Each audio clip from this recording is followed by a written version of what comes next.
Who's cool in H-Town? Thank you for tuning in to Foxxx Files, Cold and Unsolved, my show where I highlight the many cold case murders here in Houston, Texas, through my segment of My Beautiful Souls. And then I will move on over to Dear Sister, ... a letter to let you know that you are not forgotten.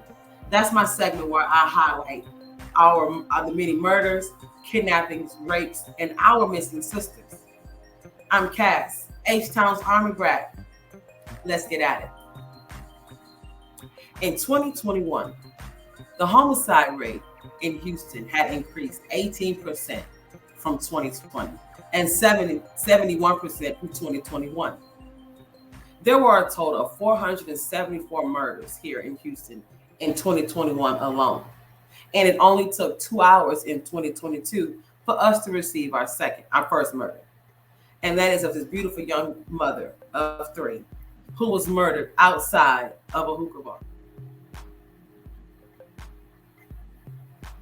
Did you know that the Harris County Institute of Forensic Science has their very own anthropology division, and they are only one in a handful in the nation. They received 2 federal grants in 2010 that allowed them to re-examine 400 unidentified cases that leads back to 1950s, but they were only able to identify 42. And it is unknown, out of the 42, how many of the cases have been solved. It is a shame that how the rate of murders are going up in Houston. It is a shame. And it's taken away focus from the murders that have happened in the past that still need to be solved, because we're spending all of our time and our resources on who was killed last night, who's going to get killed tonight, who's killed this morning. We need to stop the killing, because if we don't, the people who were killed last night, the people who just might be killed tonight, and the ones who were killed the night before, are going to be cold cases sitting on the shelf in a cold case closet 20 years from now, 30 years from now, 5 years from now, 10 years from now. So we need to stop what we're doing when it comes to these senseless murders, because we're going nowhere. And we're not going to get these situations taken care of, those situations taken care of, until we take care of these situations. So we have to stop the killing. And it leads me to this sad, sad case for My Beautiful Souls. HPD incident number 204-70880. Incident number. You hear me? Houston Police Department's incident number, not name. Incident number. On the 3600 block of Stokes, just 6 miles from Interstate 45, alongside the railroad track, the foot of a young African-American female was spotted from underneath the mattress by a billboard worker on the morning of December of 1980. December of 1980. Let this sink in. That is 42 years ago. Well, 41, 42 this December, years ago. On her left wrist, she had two thin gold bracelets and 1 orange bracelet, and she wore two necklaces around her neck. The Houston sketch artist Lois Gibson was able to compose a sketch from her morgue photo, so we can try to figure out who this lady is and try to help identify this young woman. Now, her body was so badly decomposed and so badly destroyed that they could not take a picture of her. So they needed to take a picture of her belongings, of what she had on her, and take a picture and then draw a picture of what she looked like, because they could not show the public what she looked like. And that is so sad. This is what she was wearing. And this is what she looked like. If anyone has any information of anyone who came up missing in December of 1980, and they might have been wearing these items, and they possibly could look like this, please reach out to the Houston Police Department Cold Case Squad at 713-308-3618, or Crime Stoppers, Houston's Crime Stoppers at 713-222-TIPS. Again, like I say, senseless crimes, senseless murders, people are acting out and reacting and not knowing the full consequence of their actions. And it's leading us to where you're waking up every day to somebody else's demise. You're waking up every day to somebody else who needs help, somebody else who needs an answer, and that's leading me to my Dear Sister segment. Dear Sister ... A letter to let you know that you are not forgotten. All right, so Dear Sister, 2001, Precious Doe is my headline. Headless body of a take it back. 2001, Precious Doe. Headless body of a toddler aimlessly found in Missouri. That's my headline. What could have woken young Erica Green up that night in April of 2001 to make her go into her mother's bedroom? Was she looking for love? Was she looking for comfort? No, we don't know. But only thing she was to find was her demise. She meets her demise. On a calm April 28, 2001, Kansas City, Missouri night, the KCP received a phone call about an elderly man who had been reported missing. And they were urged to search the wooded area not too far from where the elderly man lived, because he was known to venture off, and that's where he could be. So they go on out there and they do their search, looking around for this elderly man. And during their search, they received notification that, okay, bam, he made it back home. So y'all can suspend the search. Everything is good. He's home now. So they return home. No, they're on their way. They're on their way out of the wooded area. But on their way out of the wooded area, they come across something that looks strange over there, by these bushes. So they go and they look and they see. To their surprise, what they saw took the whole search party and the whole purpose of their reason for being out there in the woods in a whole different direction. In a whole different direction. And it is so sad to say that had it not been for that 911 call about the missing elderly man, it might have taken them a tad bit longer to find the decapitated body of a toddler little girl, toddler female. That's what they found out there.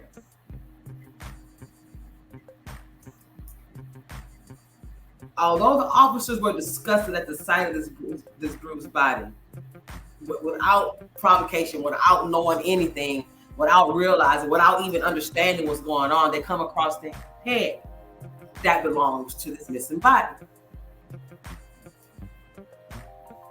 And they also discovered an ashtray that was close to the head, which was later on determined to be the murder weapon. The only good thing about this night, is that they had a body, a complete body. What the investigators were soon to learn is that finding and knowing the identity of this little girl, would turn out to be impossible.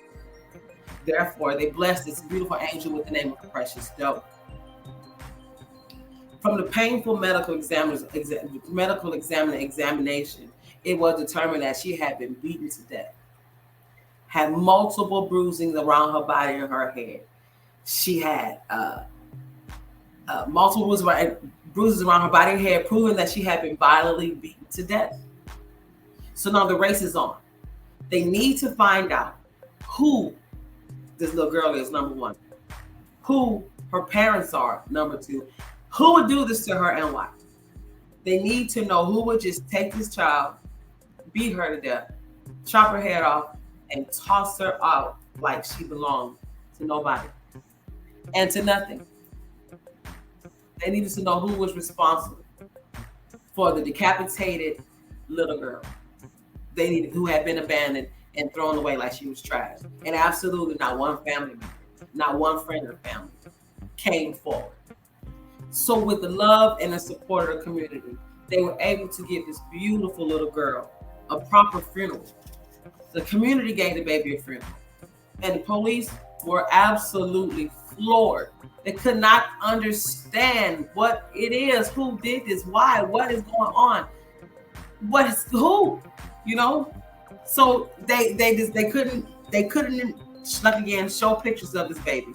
So they had somebody to do composite sketches of her. The Kansas City, the police department had a composite sketch done from a sketch artist, and this is what they drew up of what this baby looked like from their vantage point.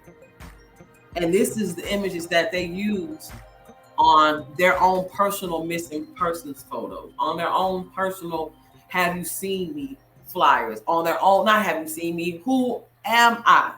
flyers. Do you know me? Can you recognize me? Tell me who I am. You know, I don't know what's going on. They don't know what's going on. They're trying to figure out who could have done this to this baby, and why is the community responsible for the baby, and who does she belong to? Look at this gorgeous little thing. So, and then she chopped the head off. They chopped her head off. So it's like, what are you doing? Okay. And very quickly, all of the leads dry up. They have no answers. Nobody to call. Nobody to talk to. Nobody to question. They don't even know which direction to look in. The only thing they know is they got a baby who had no head. Head found around, like down the way from the body. But you know, what's going on? So we have 4 years later comes around, and we have Mr. Thurman McIntosh. He decides to have himself a come to Jesus moment, or come to glory moment, and he decides to come forward. And what he has to tell the authorities is astounding. He tells the authorities that little precious doe, precious little baby that the community had to bury, little precious doe, is in fact named Erica Michelle Marie Green, and that the hands responsible for her death belong to his grandson, Harold Johnson. And Harold Johnson is the boyfriend of Erica's mother, Michelle Green. Okay. So this is who we've been looking for the past 4 years. Nobody came forward saying a word about this beautiful little angel that we had to call Precious Doe, that we had to draw pictures of to make sure we can find her, to see if anybody recognizes this little baby. Don't keep silent is what it has to say on here. But no one came through. It ain't like you didn't have no phone number. It's not like you didn't have an address. It's not like you didn't have an email address. It's not like you didn't have money coming if you would have came forward. Nobody stepped up. Nobody stepped forward until 4 years later when Mr. Thurman McIntosh decides, okay, you know what? I'm going to go ahead and say something, because my grandson had no business killing that little girl. The grandfather goes on to say that when the story broke out about when the story broke out about the headless body, unidentified headless little girl, he immediately knew it was Erica, and that his grandson had something to do with it. So he confronts his grandson, and to his surprise, Harold does not deny it. He tells his grandfather that it was an accident, a tragic accident. In April of 2004, while both Harold and Michelle were in jail on unrelated charges, Thurman says that Harold writes him a letter telling him that Michelle knows something about me that can send me to prison for the rest of my life. And that's when Thurman is like, I believe that this has something to do with it. So now he's coming to glory with the information because it just got to be it. I had my suspicions then. You told me it was an accident or whatever, whatnot. But now, if it was an accident, what does she have against you that can send you to prison for the rest of your life? So was it an accident?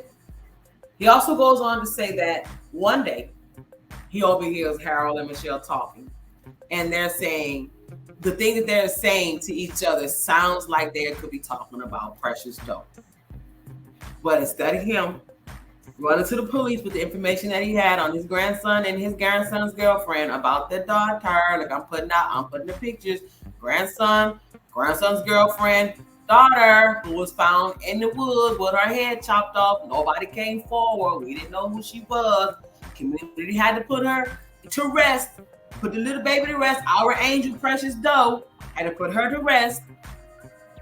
He says that his grandson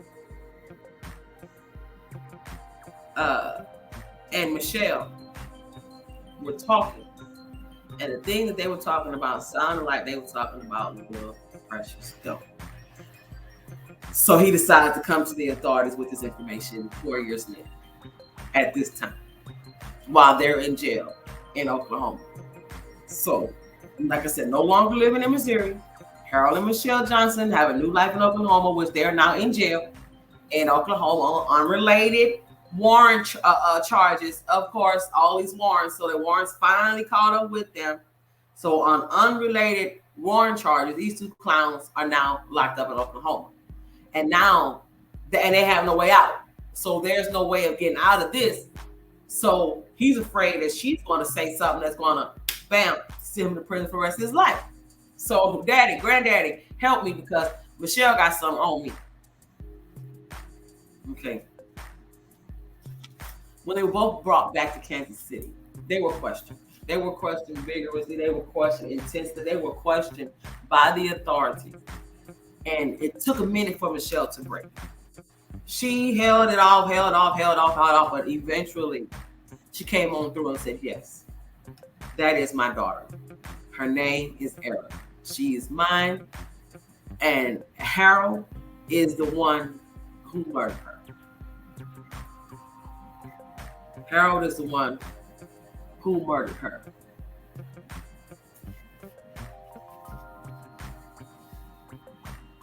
Born May of 1997 to her parents who were both incarcerated.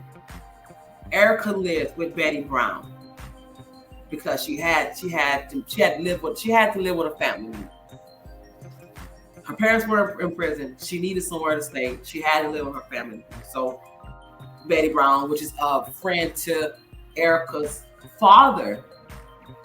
grandmother, took her in and raised her as her own. So Miss Betty Brown is raising this baby for 3 years, up until the weekend of her tragic demise. All right. I be back. Were the last words that Miss Betty Brown heard the poor baby speak to her before she left that weekend. I be back is what this baby told Miss Betty Brown.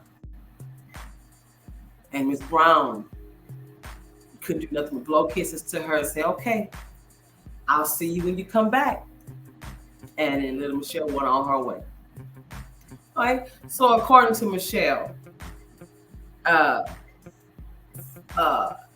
Harold, who was her living boyfriend at the time of Erica's murder, herself, Harold, Erica, and Harold's daughter all went out to go visit Harold's mother, who was sick. So Harold's mother's sick. Harold has his daughter, so Michelle decides to go get her daughter, which is Erica. Now, Michelle has 8 kids altogether, and she doesn't have custody of any of her kids. Erica was the baby. So she went to Miss Betty, got Erica, because she wanted to do this family thing with Harold. So they go do Harold's mother thing, and around 9 o'clock that night, they come home. This is the story that Michelle is telling the authorities. And they come home after they go and visit Harold's mother. She goes ahead and she puts Michelle to bed after she comes home about 9, and she gets herself prepared for a shower, a bath. But she notices that Erica is out of bed again, so she's like, okay, go back to bed. So she puts Erica back to bed, and then she goes to take her bath. Now, while in the bath, she hears Harold, who is high on PCP. He's drunk. They're both high on substance, but he's high on PCP and he's drunk, she says. And he tells her that Erica is being bad. So she gets on out the tub and she goes in there, and now Erica is standing in her own bedroom. You know, for what reason? Why she's standing there? She's just standing there. This is according to Michelle. So Michelle says she goes in, she's like, okay, Erica, go back to bed. She puts her back to bed, but she stands up again. So she goes in there and she's sitting there with her daughter standing in front of her. This is according to Michelle. And when she's standing there with her daughter, this guy, Harold Johnson, walks in and just kicks her daughter in the head, making her fall to the ground unconscious. And she says he just picked his feet up and kicked her on the side of her face. I said, what the bleep did you do? And it shook him out of his high. Michelle says, well, this is what Michelle tells the authorities. It kicked him out of his high. It knocked him out of his high because he kicked her and maybe in the head, and she hollers, what did you do? So she said she picked her daughter up off the floor and she rushes her into the bathroom. And hoping that splashing water on her face would bring her back from her catatonic state and stop her eyes from rolling in the back of her head. But there was no such luck because the baby was not moving. Not at all. She was moving. This mother goes on to tell the authorities that she knew that her daughter needed medical attention, but she couldn't do it. She couldn't get it for her because her and Harold had arrest warrants and they didn't want to go to prison. They didn't want to go to jail. So they decided to just leave it alone. 15 minutes passes by when she finally lays Erica's lifeless body down on her bedroom floor. And she notices that the baby's eyes are no longer rolling in her socket. No, they're not. They can't roll. They're set. She's gone. So no, how can they roll if she's gone? Baby passes away. So Michelle continues to say that on the next morning, the two of them made the decision that instead of going to the authorities to tell them what happened to Erica or get her some help, they're going to go ahead and wait till nightfall and get rid of her body. And when night falls, the couple takes the baby's body to the woods. Michelle undresses her daughter, takes all her daughter's clothes off. And with the hedge clippers that they brought with them to this thing, they chop her head off. And they just leave her body there and take the head with them. But then Michelle realizes that, and then she takes the head with them, and then she tosses the head in the trash can at the church. But then she soon realized that somebody's going to recognize this head. Somebody's going to recognize this baby, so I have to go get her. So she goes and gets this baby's head out of the trash can from the church and then tosses it back by the body. And they're going about their business. They go home. They act like as if that night had never happened. They go on as if this baby never existed. They go on and they go on. So the next day, the cousin comes over and she's like, oh, okay, I heard you had Erica, blah, blah, blah. Where is she? Oh, she's back at Miss Brown's house. We took her back to Betty Brown. Oh, okay. The cousin's like, okay, shoot. I know the little girl, lived with Miss Brown, so she's back at Miss Brown's house. That's fine. But then now you have Miss Brown. Michelle, where's Erica? I thought you was bringing her back. Where is she? Oh, she's with my mother. Oh, she's with my sister. So now she has places that Erica is to tell Miss Brown. And what can Miss Brown do? She didn't have actually any kind of paperwork on Erica. Only thing she did was have a baby that she had to take because her mother was in prison when she had her. That's all she had. So only thing she could do is what she did do is leave it alone and let it be what it is. And that's all she could do. Look what she did. and moved on. Erica's recounts of the events and the examination from the medical examiner office did not match. Erica says this man kicked her baby in the head one time, but the evidence proved that this child had been beaten and kicked in the head multiple times. She had hemorrhaging behind her temporal area here and blood clots on her brain. So this indicates that she had been beaten and she had been beaten and kicked, and it proves that she had been repeatedly kicked in her head. And if Erica had received medical attention, she could have survived the vicious attack. This is according to the testimony from the coroner. The baby could have survived the vicious attack. During her trial, Michelle testifies, I was on the floor with her. I was singing her very favorite song to her, which is the Barney song. I kissed her and I asked God, please, to let my daughter live and take me. This is what she tells the jury. For her role in the malicious murder of her daughter, Erica Michelle Green, and also for cooperating with the state of Missouri by testifying against Harold, Michelle received a 25-year sentence for second-degree murder. And for his role, Harold Johnson received life in prison for murdering sweet Erica Green, Precious Doe. So he ended up getting what he was afraid. He told his grandfather that he was afraid he was going to get. You know, we as mothers are number one, morally obligated to take care of our young, of our children. It was obvious from the get-up that this lady wasn't trying to be a mother. She'd already had 8 children that she didn't have custody of either one of them. So she didn't care about being a mother. So, I mean, as society, as a people, we as a people, you know, got to do better in policing ourselves, because who's going to take care of us if we don't take care of ourselves? That was my dear sister segment. Dear sister ... a letter to let you know that you are not forgotten. Poor Precious Doe, 3-year-old baby, loved her mother, probably cherished her mother, and then was murdered by her mother. Yes, I say by her mother because her mother didn't protect her. She should have also gotten a life in prison too. The deal should have been, okay, no death row if you testify against this dude, you're going to get life. But I'm assuming they don't have death row in Missouri. But I'm from Texas, so I wouldn't know. All right. We're moving on along. So this leads me up to my wrap 'em up, cap 'em up. Yes, my wrap 'em up, cap 'em up is me doing a minute of going over a show or a segment or something I've already gone over when it comes to my beautiful souls. So my wrap 'em up, cap 'em up today is going to be Miss Kanisha Dixon. Okay. On May 2000, on West Forum, some apartments on West Forum, Kanisha was home alone.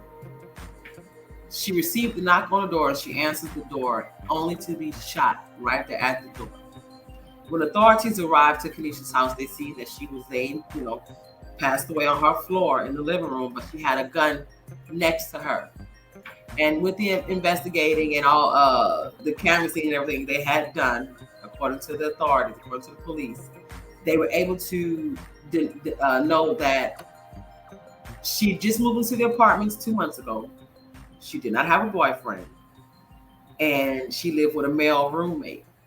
This male roommate tells the authorities that he is the one who, in fact, gave her the gun for her protection because she was afraid for her life. Somebody had been following her. So, and that's all they have. They have nothing else for Miss Kanisha Dixon.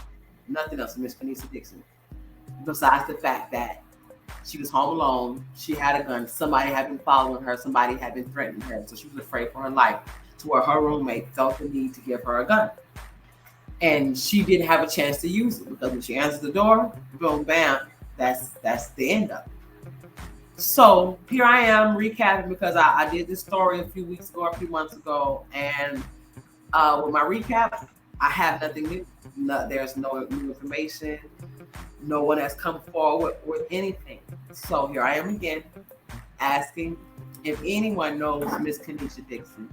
If anyone knows anything about Miss Kanisha Dixon, please contact the homeless Houston Crime Stoppers 713-222-TIPS or the HPD Cold Case Squad at 713-308-3618.